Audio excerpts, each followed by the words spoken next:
ओ तो बुझाई छो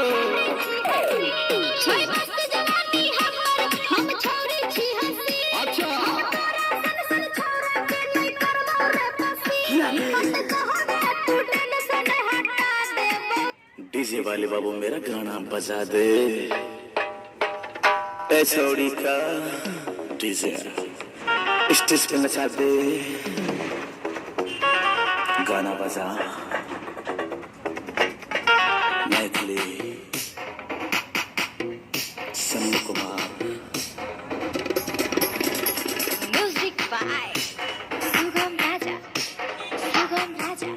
ये छोड़ी स्टूडियो देखा न छोड़ी या जवानी इंटरनेट बटम लगा ले ढोड़ी नुकाले बटम लगा ले ढोड़ी नुकाले लग समझ के कोई दब तो पेट पर देखा न छोड़ी